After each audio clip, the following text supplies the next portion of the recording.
Hello and welcome to the Digitally Overwhelmed podcast. My name is Cynthia Pacheco and I'm on a mission to help online businesses step out of digital overwhelm and step into their creative potential. This podcast is all about helping women get more in tune with the analytics and SEO side of their business without the digital burnout. Get more information about the podcast at digitalbloomiq.com. Hey, how's it going? Welcome to the Digitally Overwhelmed podcast. I'm Cynthia, your host, and I run Digital Bloom IQ, where I help health and wellness businesses get found in Google and heal more of the world. This is episode 138 of the podcast, and we're going to be talking all about measuring SEO results. This is such an important topic, my friends, and it is the fourth installment of the 100% Growth Club. If you haven't heard me talk about this, I am doing a content series this month and for the last couple of weeks called the 100% Growth Club. And I'm talking about all the things that need to happen to get 100% growth in your traffic and have that impact the rest of your business, whether it be more sales, more leads. If you run just an ad site, then it would just be more page views if that's your goal. And we're going to be talking about metrics in this episode, so buckle up and put on that data helmet. If you want to check out the rest of the content for this, you can go to my website, digitalbloomiq.com/SEO-checklist. That is the SEO audit checklist that I kicked off this whole content series on, and it is really the process I take my clients through to getting awareness of where their site is right now in terms of the technical areas and also some of the content areas, because getting that awareness is going to help you identify what is the quickest action you can take now to improving your site's rankings. And and so if you sign up there, you'll get the latest in all the content as part of this series, and I'm just really excited because this is actually the most specific I've gotten around my SEO work. And I'm cooking up some new stuff as well. I'll probably be sharing that through my email list. So really exciting stuff. And I hope that you've all been enjoying these episodes. So today we're going to be talking about measuring SEO results and why is this important? And this could go beyond SEO actually. You could use some of the things I'm going to teach you in this episode to apply to any of your marketing channels, because when it comes to our marketing, it's important for us to just check in and see what's performing, what's not performing. I think at some level, we all do it without looking at Google Analytics and all that stuff. We kind of know when something's working and not working. So if you're not like a data nerd like me, don't be hard on yourself about this. You've probably done it to some extent. You just haven't realized it. So my job here is I just want to bring more awareness around this and give you some actual things to measure. Because like they say, what you measure grows. So it's just really important to get some real numbers and some real data around what your marketing and what your SEO is doing for you in your business. Imagine running your business and never looking at your numbers, your money numbers. Imagine never tracking your expenses or how much you're making. Like that it seems unfathomable, really. It's a crazy word. And people, usually if you're profitable, you're not going to be doing that. You know that just needs to happen. You need to get awareness around how much money you're making and how your profitability is and all that. But the funny thing is when it comes to our marketing, many small businesses avoid looking at the numbers as well. And they're not really tracking progress. They're not really tracking what's working for them right now. And so that's what this episode is all about, how to identify the numbers you need to be tracking and how to also take this information and not make it feel like you need to either follow it to the T in terms of what's working or what's not, or just feel like you're doing something wrong when the data isn't really looking great. If you ever look at a Google Analytics traffic dashboard, it actually looks like a heartbeat. It goes up and down and up and down. And so we don't want to be just like looking at a number and saying, oh, that means I'm a bad business owner. It's an opportunity to get another piece of information, another clue of what's working and what's not. And if something does look like it's not working, we are comparing it and we're seeing, okay, so comparatively, why isn't it working compared to last month or compared to last year? Or, maybe it's not even that bad. Maybe that's actually a good number. So it all depends how you analyze it. And the numbers themselves don't mean much if we're not analyzing them with some context and with some information. So yeah, this episode's not going to be a full-on dive on how to do data analysis. That's not what I want to do. I do want to give you some things to measure and some things to think about when you're looking at specifically SEO results. So we're going to be talking about 3 different types of metrics that you can classify and think about when looking at your SEO.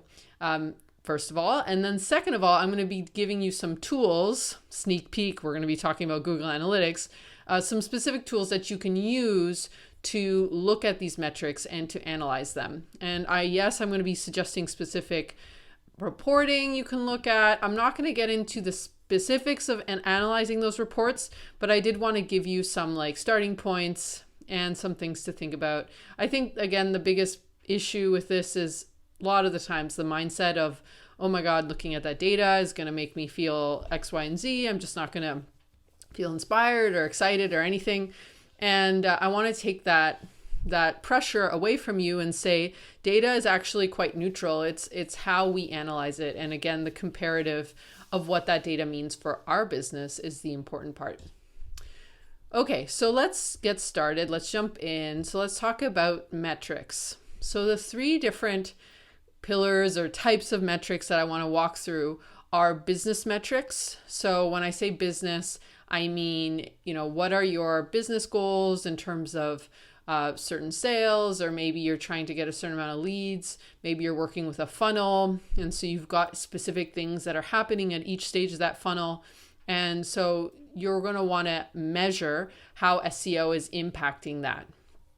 Then we have very, very granular SEO metrics. And so these are more of the techie sides of SEO. And I'm going to walk through those because maybe some of you really do want to get into the specifics of doing SEO and you want to know what to measure.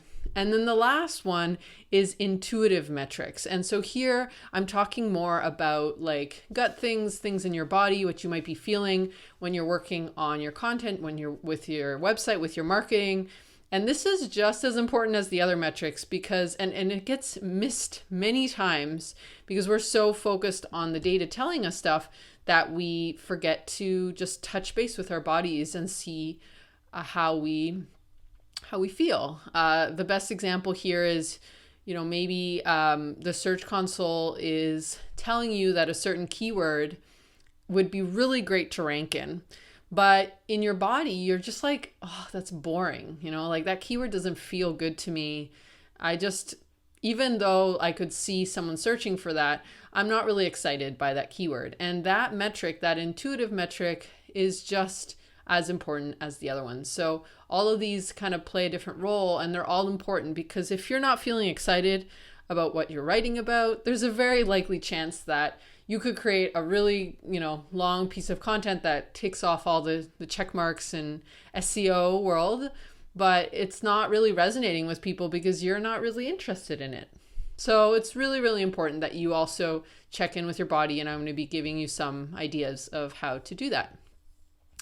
And then, like I said, at the end, I'm going to also give you some specific tools you can use to measure some of these metrics and what reporting to look at. So let's start with the business metrics. So here, I'd say one of the most important things are return on investment. And unfortunately, we actually can't drill it down in Google Analytics to a keyword level. Google was really smart. They made a decision, it's been a couple years now, where they decided to take out keywords from their analytics. And they did this very, very strategically and very much on purpose. And they moved over a lot of their keyword data into AdWords. So if you want keyword, one of the many places that you can look for keywords is with the AdWord Keyword Planner, and it's a free tool. You don't need to actually run a campaign on there, but you can see the ad spend on different keywords and get a sense of which ones might be popular. But ideally, we want to be seeing what's the return on specific keywords. The best thing that we can get in Google Analytics is conversion per landing page. So we can actually identify a specific page that someone landed on and then how it converted, right? In terms of the visit. So they might have landed on your blog post about cat litter. That seems to be a popular example for me. But, cat litter is a big deal for cat owners. You've got all the different textures and if it captures the smell and all that. So maybe you have a great blog post about that and you want to see how many people eventually end up signing up for your opt-in after reading that post. That doesn't mean that they immediately converted. Maybe they visited a couple other pages and then opted in. So basically what that report tells us is this landing page played a pretty crucial role in attracting someone from your search results. And then they eventually opted into one of your opt-ins. You can also get actual revenue if you're selling something directly from your website and you have an e-commerce setup on your Google Analytics. You can actually see dollars per landing page, which is pretty awesome if you tell me. So that I will, again, at the end, I'll go through each of these reports and tell you specifically what they are. But at this point, all I want you to think about is, wouldn't it be really cool to see, which landing pages are leading to conversion, are leading to specific actions being taken on your site? And doesn't that change the game for you in terms of thinking, okay, I'm going to be investing this much time and effort and money on improving these blog posts on my site because I know that they're already converting or they have a potential to convert. So that's really, really important to think about and to understand. And I feel like it's a pretty straightforward thing to analyze. It's not the only thing to analyze because remember, like I was talking about in my last episode, I've talked about this analogy before, thinking about your blog and your website as a team, a sports team. Pick any game you want, any sport you want. Not everybody on a team is a star player. Some people are the star players, they make the points, they're kind of like the players that everybody remembers. But then there's the defensive players who are amazing at defense. There's the players who are good at passing the ball. I'm thinking of basketball in my head. Maybe there are other players that are actually really good at moving the ball across the court or kind of putting together the game so that the star players can shine.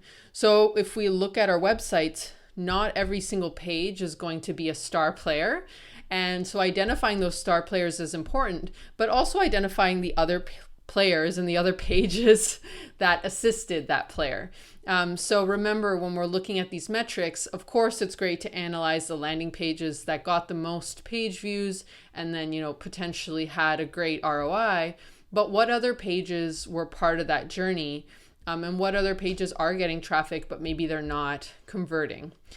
So again, that could be an opportunity to improve those pages or just to analyze and say, okay, that page is never going to be a good converter, but it's going to send traffic to other important parts of my site that I want them to go to, want the visitor to go to. So that is an important component of measuring SEO results. And again, you can do this for SEO. You can also just look at overall your marketing and see, what does social media, what do the different social channels, Instagram, Facebook. Again, not every single channel is going to perform in the same way. And it's not about having all your channels do all the things. It's about identifying your strengths and recognizing that, which channels, which platforms, which keywords, which landing pages are the star players and which ones are like potentials, which ones are just really strong pages, but they're not necessarily the ones that are going to convert, but they're still an important part of your team.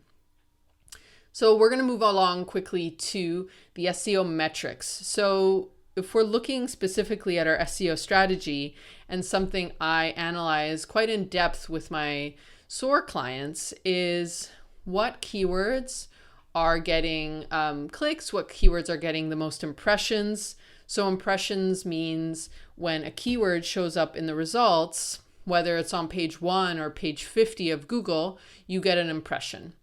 And, who would care if a keyword is on page 50?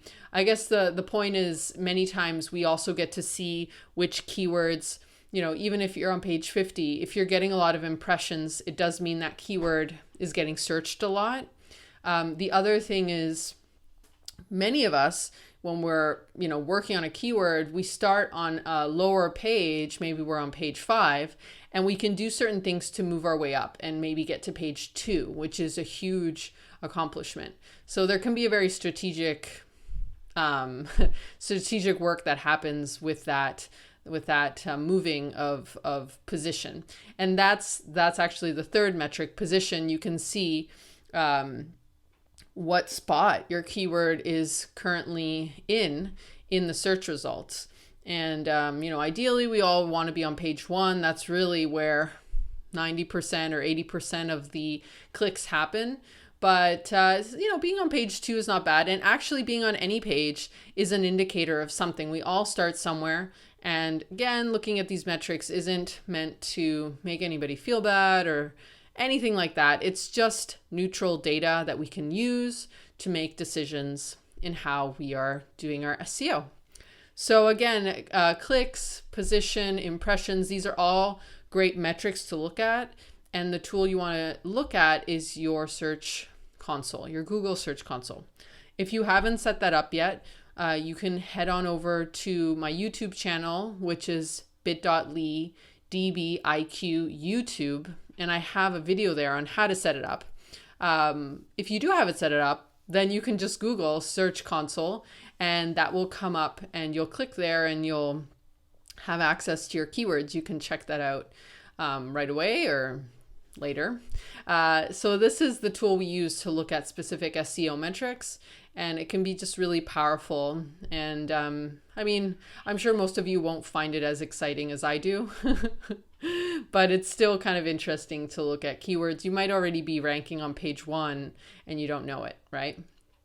All right, and let's move along to intuitive or intuition metrics. And these are really metrics that are important when we're looking at our excitement in our body and just other things that we have happening in our business. So the first thing is exactly this, excitement factor. So what does it feel like to write about a specific keyword? How does, you say a keyword and how does that keyword feel in your body? And I do this check with my clients when I propose keywords to them. I tell them, I usually give them a couple more keywords than they would work on, and then they get to choose on the ones that are really exciting. And if a client comes back to me and they're like, look, this keyword's really not doing it for me, we just let it go and we look for another one. This is really important in my work because I never want SEO to feel like this forced, dry, boring work. There's lots of people who probably do it that way. I want my clients to feel so excited and really pumped about writing their content. It's just going to make such a difference in the results they get. And it's just going to change the whole experience of also working with me. So that's really important. The other thing that can come up is, what are the kind of questions that your clients ask you again and again that it just feels like it could be a good keyword for you to target? And, a lot of people don't think about this, but what content could you create that a client who's been working with you for a while would be able to use, right? Most people think about blog content for clients, like for new clients to attract new leads. But I really believe it's great to use our blog for clients who are in all parts of our cycle, right? Of working with us, or maybe they stopped working with us. Maybe they're a potential client, or maybe we have a repeat client, right? So, or even, people who will never buy from us, those are also, there can be keywords that are, and content that's just designed to not necessarily convert, but to generate traffic and to generate interest in our work. So really thinking about what's the objective of the content, and thinking about clients who already love and appreciate us.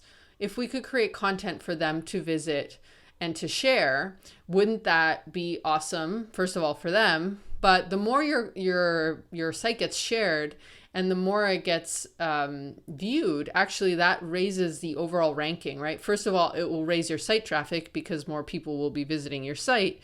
But then actually Google looks at, if you are generating traffic just through your current clients, Google does look at that as well. So it's really in your interest to think about what questions or what parts of what you do, what gets asked many times.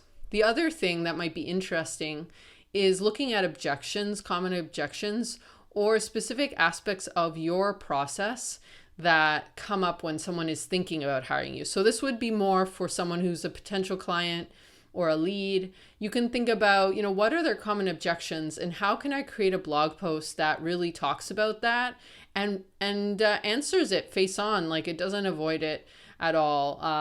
For me, I created a blog series called 3 Myths About Page 1 of Google. And I feel like a lot of people were asking me about just some common myths with SEO, like, for example, you need to blog a lot to get ranked. That was one of the biggest ones I was hearing.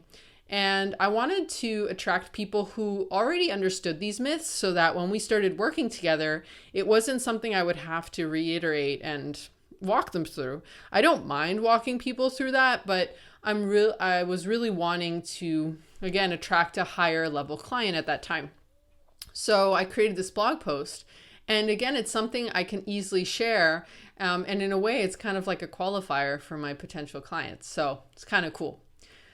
All right. So there are some ideas of different metrics you can use with your SEO to measure results. And so what tools do we use for these and what specific reporting do we use for these? So going back to Google Analytics, if we are looking at conversion per landing page, the report is under behavior on the left side menu of Google Analytics, site content, and landing pages. You can also use at the very top, there's a search. And if you type in landing pages, it will also take you there. Because I know that left side menu is kind of packed with things. It can be overwhelming.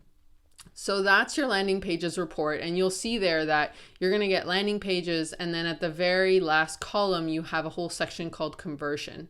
And so there you can identify, again, which landing pages are leading to opt-in downloads, e-commerce if you have it enabled on your site.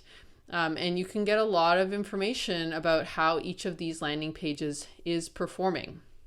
I do have a special tool that takes it to the next level and does give you more information on keyword conversion. Remember, I was saying at the beginning that Google, it's been a while, but I think it's been like 8 years since they did this. I remember when it happened, I was working at my corporate job. So we used to be able to see ROI per keyword. They took that out. But there's this cool tool called Keyword Hero that allows you, they do some kind of funky things in a good way, funky and fancy, to be able to see keyword and ROI. So you can try that out, set that up, and see how that works for you. I think they let you do at least one site that's free, or they have some limitation, but it's definitely a powerful tool. So you can check that out. Moving on to SEO metrics, you want to use your Search Console. The biggest and most powerful report in the Search Console for you is the performance. So performance, I think it's the first thing, I'm just loading it on my site. Yeah, so the first thing you load when you open up your Search Console is you'll get a graph. You can scroll down and you're going to right there see keywords. So those are your keywords, and you're going to see clicks and impressions. If you scroll back up and click on where it says average position, you'll be able to turn on and off different metrics. So you can actually turn off like impressions and only look at clicks and position at a time, depending on, how you want to analyze the data. But basically you can enable each metric and that will show up in that bottom graph, or that bottom part with the keywords. So that's going to give you your clicks, your impressions, your position, and it's going to start giving you more information on how each of the keywords is performing. And then finally, how do we measure our excitement factors and all these repeat questions and objections? My favorite tool is pen and paper, more specifically a beautiful notebook and a pen. I have many, many different notebooks that I use for different things, but I am pretty, on a daily basis, I'm coming up with ideas when I talk with a client or I see something in my audience that people are asking, writing things down as they come up. Having a place where you can deposit your ideas is really helpful. The other tool that I really like to use to be a little bit more organized about my ideas is Asana. I have a special project where I put different post ideas and blog ideas and podcast ideas. And so this allows me to really think about when I am sitting down to write, if I don't have issues figuring out what to write about, but if I want to plan out my content and that sort of thing, Asana can be great. Again, if you're, looking at your keywords and you're trying to do a gut check, just putting your hand on your gut or your heart and really feeling how that keyword feels to you. You can also do some free journaling around keywords, and just thinking about who you want to attract and how you want to work with people can be really helpful for identifying the keywords that are going to be a good fit for your blog post and your business.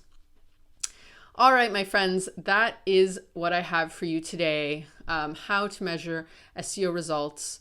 And I'd love to know what your thoughts are all on this. I've been hanging out a lot on Instagram stories, so you can check me out at digitalbloomiq.com. You can also send me an email, and I'd love to know what you think. If you're feeling like this SEO stuff, it's just like you're ready to get hands-on help and get support with growing your traffic, with growing your revenue, and getting your healing powers out into the world much more, I'd be happy to hear from you. You can email me at cynthia@digitalbloomiq.com. Have a great day. Bye. Hey, this is Cynthia, and I wanted to once again thank you so much for coming on and listening to this episode of the Digitally Overwhelmed podcast. I spend a lot of time creating these episodes and editing them and publishing them. So I would love for you to leave me a review, whatever platform you're listening to your podcast on, whether it's iTunes or something else. Go ahead and click on that review bar, give me some stars, and leave a little comment. That really helps other people just like you find the podcast and just helps them grow their business. And if you want to find out more about this episode and more about what I do, get links from the show notes that we mentioned in this episode, you could head on over to digitalbloomiq.com/podcast. And there, the latest podcast should be published. If not, you'll need to scroll through and find your podcast number. Thank you so much for listening again, and I'll catch you on the next episode of the Digitally Overwhelmed podcast. Bye.